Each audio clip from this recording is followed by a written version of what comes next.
Welcome to Investor XP. This is the news show that covers investing for gamers. Our message? We want gamers to become investors and secure their future. We believe that gamers like yourselves have strong, intelligent communities that allow the cultivation of ideas, and that gives you a distinct edge in the stock market. This show, we discuss investment ideas focused around gaming, entertainment, and technology. I'm not a professional analyst, but I am retired under the age of 40 because of investing, and I want to help you build a better financial future. You can track my stock picks from the show on our website, investorxp.com. You can also see exactly what I'm investing in at kidbrokers.com. I'm building my kids' college fund with the very stocks we discuss on this show. It's Wednesday, July 19th, and we've got a great show for you today. We're going to be looking at a viewer question about Nintendo dividend. We'll talk about that. We got a viewer pick.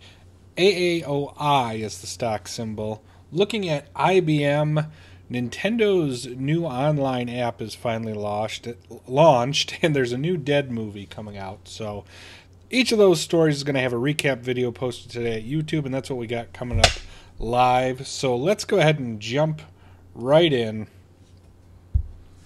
Talking about Nintendo's dividend, I get this question more frequently than I probably should.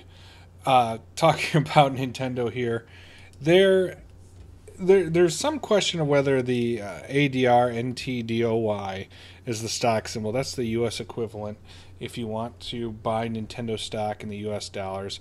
Whether or not they pay a dividend and what that dividend is. So I've kind of answered this on the fly during the show when I've talked about Nintendo, so I'm finally just going to do a video and basically put this one to rest that, yes, Nintendo does pay a dividend, and they pay it, they have it twice a year they pay it out. Most of the time it's annually. I think they have a special one that they pay at the 6-month mark. There's different rules to how they pay the dividend, and yes, you do get a dividend for owning the U.S. version NTDOY. I actually just got my dividend payout the other day for this stock, and it was about 48 cents a share. Now, it's not always 48 cents a share. It varies depending on what their profits were for the year. So looking at Nintendo stock, sometimes you'll see on Yahoo, it won't show that they pay a dividend. And on some of the sites that you pull it up, it won't show that they actually pay one out. But they do, and it's right over, and their stock's doing well today, up 3%, like that. So, good news there. Once again, glad we own Nintendo stock. I think it's a good one. But over on their investor site, they break down literally the calculation that they use for paying out their dividends, whether it's the interim dividend or the year-end dividend, as you can see. And they have right there, hopefully this is big enough. Let me blow it up a little bit, and I'll put a link to in the video description here. And they do it in yen, but it's depends on the operating profit. And then it's divided by the outstanding shares. It's 33% is what they use it for, and that's how they do it. It's all outlined in there how they come up with their dividend, so you can calculate it off the earnings report, and they'll tell you. They'll also put out a press release with the information, notice of dividend, what their payout is in yen. You just do the conversion. So there it is. Nintendo does 100% pay a dividend. They pay it even if you get the ADR. So just wanted to answer that viewer question and put that one to rest. Like I said, we just recently got our payout for the dividends in the kids portfolio. So that's Nintendo. Own the stock as far as I'm concerned. And yeah, it's come up in the chat. In some of the video discussions that it's not available on Robinhood, which is crazy to me. But yeah, get I guess get a different broker. I understand a lot of people use Robinhood, because of the free trades. I can't believe that it's not available there. I wonder. That would mean that a lot of the OTC sheet ones might not be available on them. So um, get a different broker, I would say. We're going to talk about in a story coming up about a viewer pick stock. I don't know. Does Robinhood have stock screening tools? I know E-Trade does, and that's one of the things that I like about it is they have a really good stock screening tool that you use with them, and that's how I find a lot of small cap stocks out there that are pretty good. You can put in lots of criteria for it. So, curious on Robinhood if they have that. Let me know in the comments. But you definitely, if they don't have a good stock streamer, then get a stock screener, I should say. Get a different broker. Yeah, a little weird they don't offer Nintendo. So let me know what you think in the comments. Moving right along here.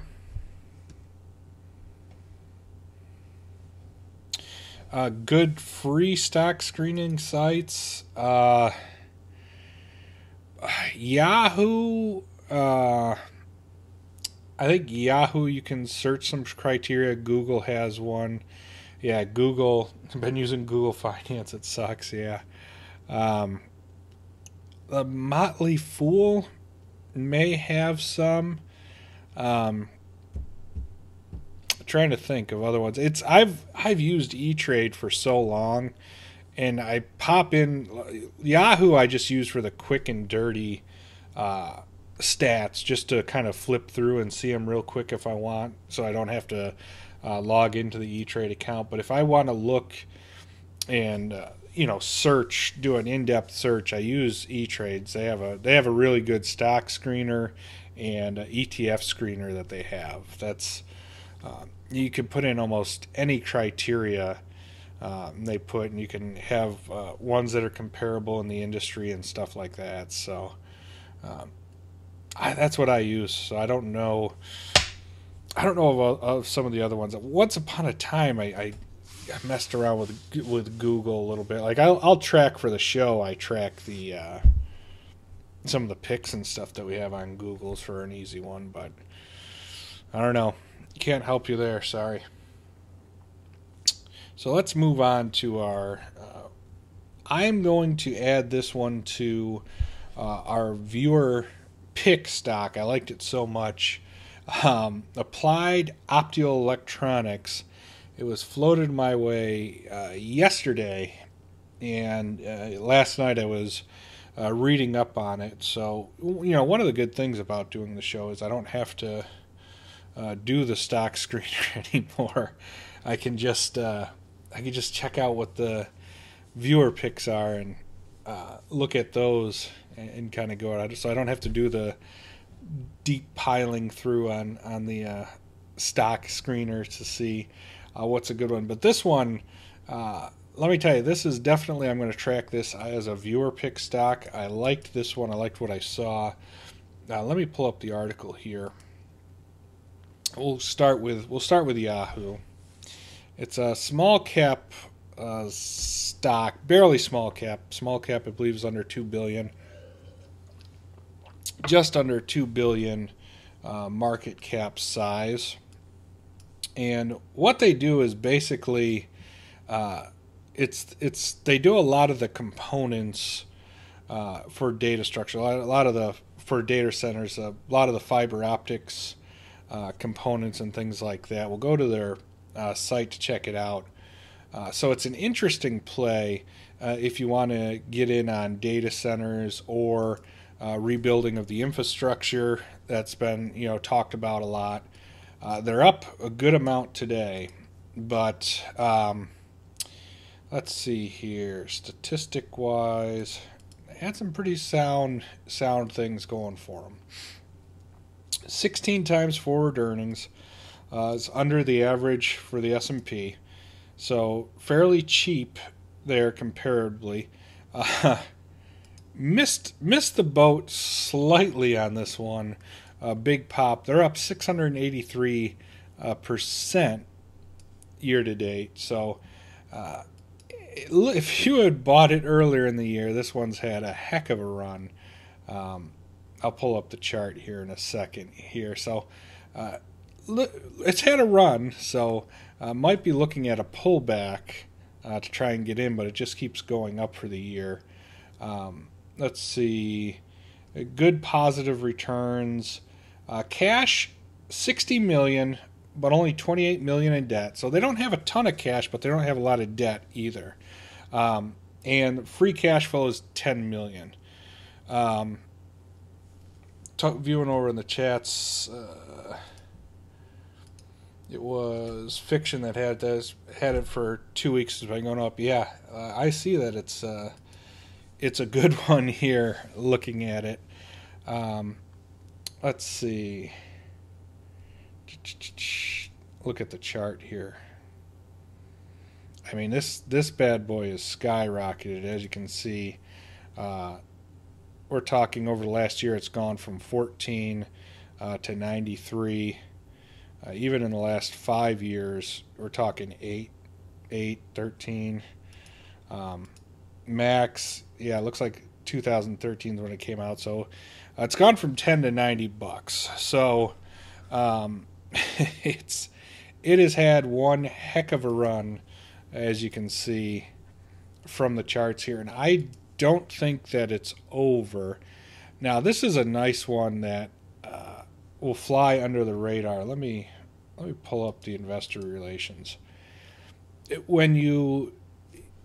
Best analogy I can give is let's say a new PlayStation comes out and there's huge buzz on it, and you can either invest in Sony stock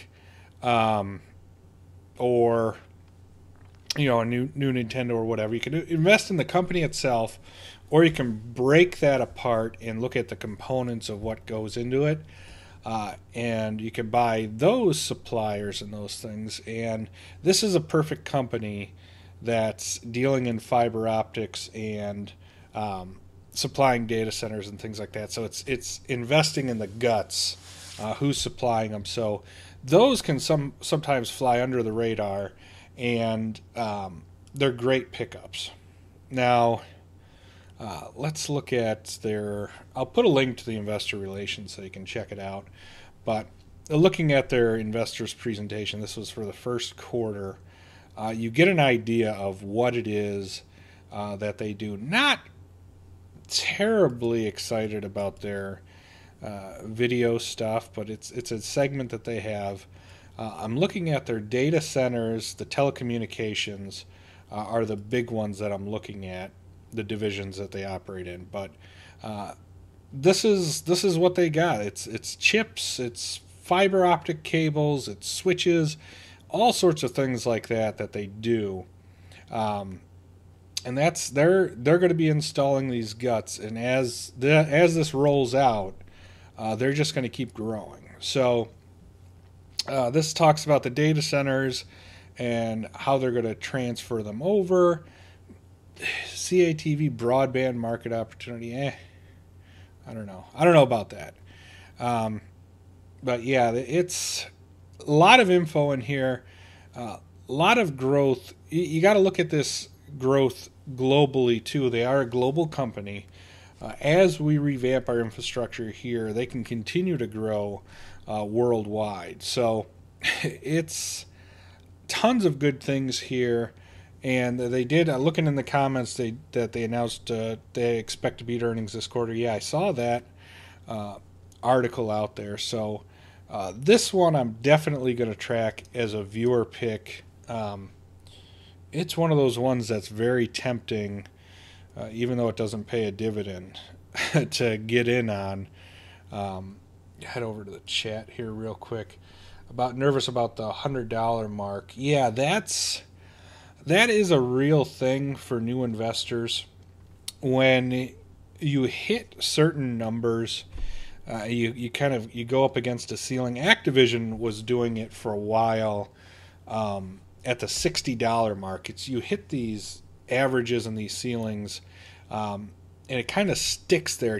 It won't break above, and when it does break above and it stays there and it stays above, and it gets that momentum, then it really shoots out, skyrockets out. So as it comes up on that $100 ceiling, the question is it going to break out? Is it going to stay? Is it just going to keep going up over there, or is it going to settle back down, in the 70s? That's when you start looking at charts and, your upside and your downside, and where people start to get nervous on some of these big momentum swings. That's what they look at. That's what they look at things. So as it runs up to 100, is it gonna bounce back down, or is it gonna break through and keep going? Their moving averages, yeah, it's so far above its moving averages. It's either going to keep chugging along, or it's going to hit that ceiling hard and drop. I'd have to look at more of the moving average charts to see where the moving average is growing upward with what that number is. So price to earnings again was 16 times forward earnings. So still cheap versus forward earnings, and they've announced that they're going to beat it. So that is the latest viewer pick. Applied Optoelectronics, symbol AAOI. I suggest taking a look at that bad boy. I was really impressed with what I saw. We're going to definitely track this one as a viewer pick, see where this one goes. It's a nice small cap stock out there you can make some money on. Let me know what you think in the comments below. Absolutely great pick. Those are kind of the ones that you look for. Those are your, back when it was $10, you had this company came out and they're like, hey, fiber optics, we're going to supply that to everyone. And I'm sure everyone laughed at them, and the stock kicked around at $10, and now they're growing and expanding, and it's $93 stock. It's crazy. It's crazy how that can happen. Just bought one. Oh, cryptocurrency's going. He's going in and he's buying. I hope it keeps running. Definitely. All right. Looking at a beaten down stock, we've talked about IBM in the past, and I wanted to revisit them. They were in the news again, and they're getting beat up once again. IBM, they just had I believe they just had their earnings, and they weren't quite up to snuff. People are getting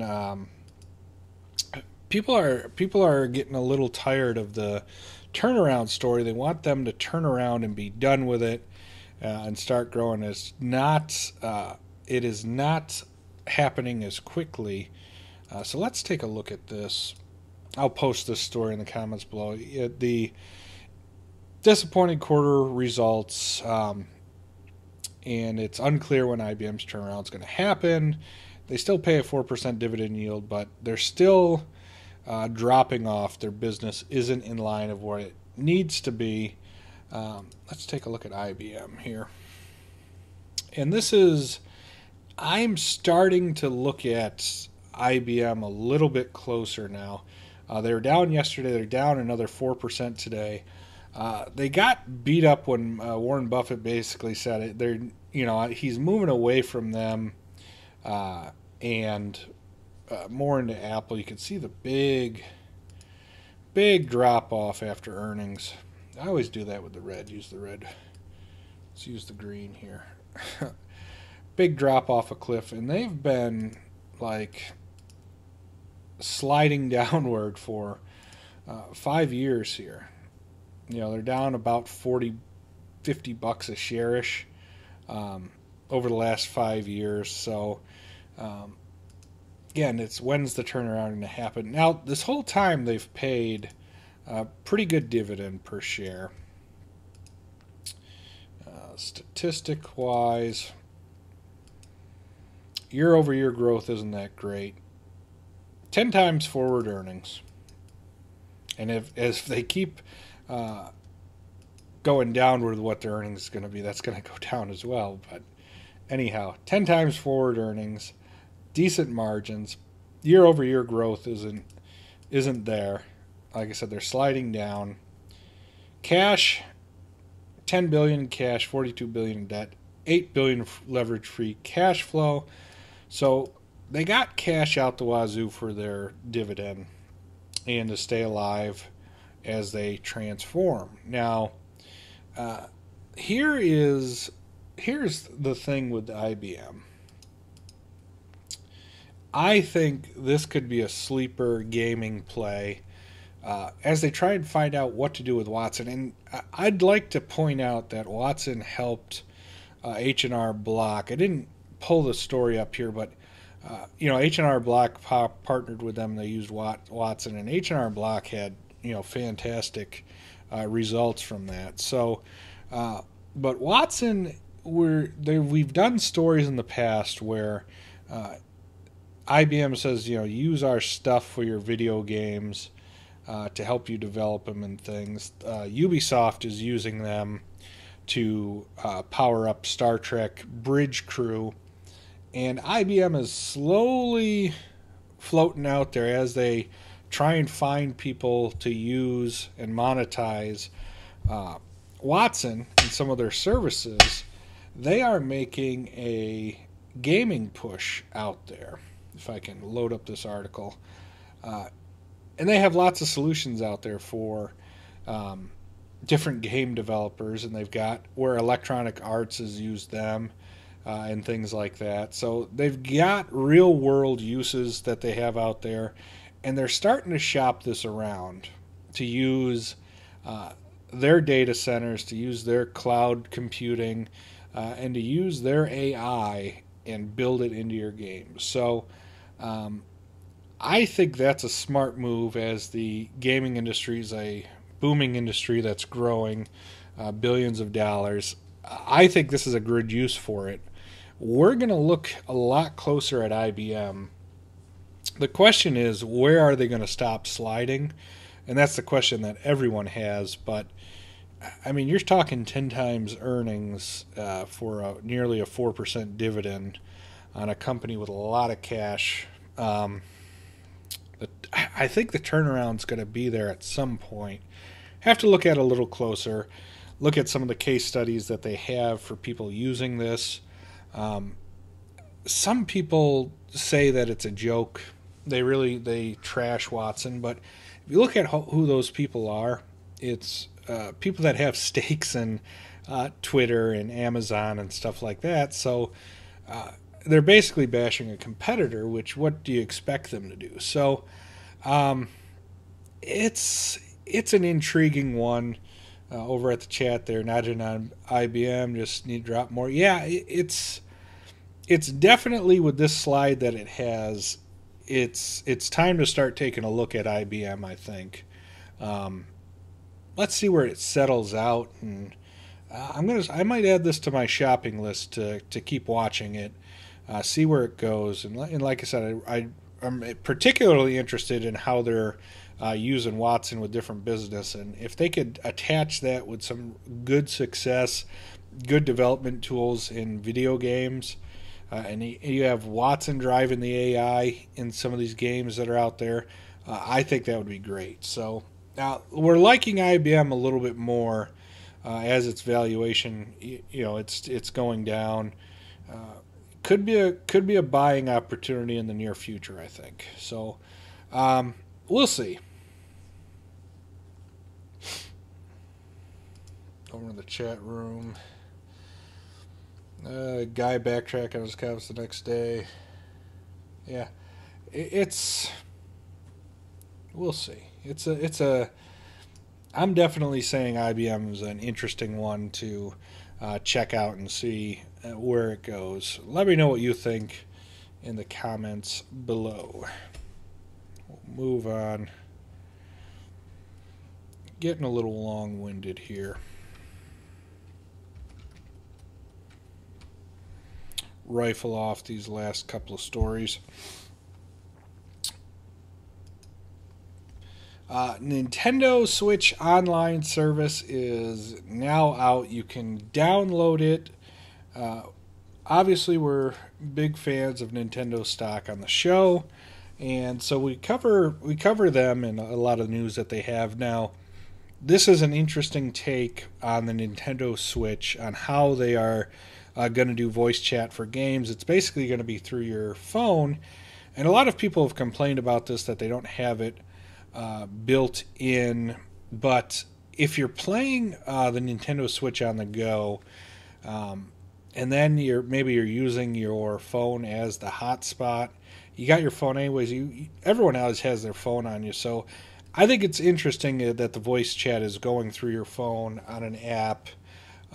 Definitely want to try this out. It's out to download today. It's not live. You really can't do anything yet with it. You could select Splatoon 2 and that's it. Curious on how they're going to do this with... I mean, is there going to be constant updates for every game that's out there? Not sure, but it's definitely a Nintendo take on the voice chat. I think it's going to be cool. I mean, usually you got your phone with you, so pop on your phone headsets. You don't have to get an expensive headset. You can get an expensive headset to do it. They're selling them for the Nintendo Switch. But definitely when it launches Friday, it's going to be interesting to see the feedback on this. Like I said, it's out today. Check it out. It's a unique way Nintendo's doing things. They do a lot of unique things. Some work for them, some don't. I personally think this might be one that works for them. A lot of people are shaking their heads at this, thinking it's a bad move. Time will tell when we see how this actually plays out. I think it'll be neat. A lot of the features that they have in the application with what you can do with Splatoon is pretty cool. So we'll see how they do. I don't know if they'll change the industry. I don't think Microsoft and Sony will all of a sudden jump on this method, but I think it's better than what Nintendo's had in the past. Let's put it to you that way. So we'll see. Go ahead and download that today. It's out on the App Store, and get ready for Splatoon. So let's wrap it up. One more quick story for today. Not really a story on stocks or gaming or anything like that. We talked about George Romero passing away the other day, and one of the questions that I had was, is his new movie actually going to get made? He had wrote this movie, Road of the Dead, and it's looking like it is actually going to get made, which I'm excited for because it's a new Romero movie that he wrote that's out there. I'll pull up the article here at Bloody Disgusting. Road of the Dead, they're basically... it's like Fast and the Furious with the dead in it. Pull this up. Some of the quotes that they have on it. It's a bit of a comedy. What is it? It's an island where prisoners race cars in a modern day coliseum for the entertainment of the wealthy. So you got zombies driving the car. It's Road Warrior meets Rollerball at a NASCAR race with significant inspiration from Ben-Hur. That is quite a hodgepodge of things going into a Dead movie. A lot of people critical of Survival of the Dead being his last movie, and here's the article, I'll pull it up, where they confirm that they're going to make it. But it's definitely a unique pitch. And one of his collaborators that he works with a lot confirmed. He said the film will go on. He's going to stop at nothing to make Road of the Dead because it will become a legacy film. So this will be, I guess, the last official Romero of the Dead film, Road of the Dead. I'm looking forward to it. I look forward to any of the movies that he had coming out there. So good news, I think. Hopefully, it ends up with a bang. Uh, crazy story concepts thrown in there. So we'll see if we'll see if it takes off. Uh, I think it'll be entertaining, but not everyone may think so. So we'll wrap it up for today. That's it for today's show. Thanks for watching. Subscribe if you haven't already so you get the latest investing news for gamers. Appreciate everyone who's watching, who's subbed, who gives us feedback. Send us your feedback. We'd like to hear from you so we can make the show better. We're trying to build a community to get more people involved in investing, particularly gamers, YouTubers, people like that. So chat with us live. We're live Monday through Friday, 1:30 Eastern, 12:30 Central. You can catch the show live, or we post the recaps up on YouTube. So in any case, thanks for watching, and we will see you tomorrow.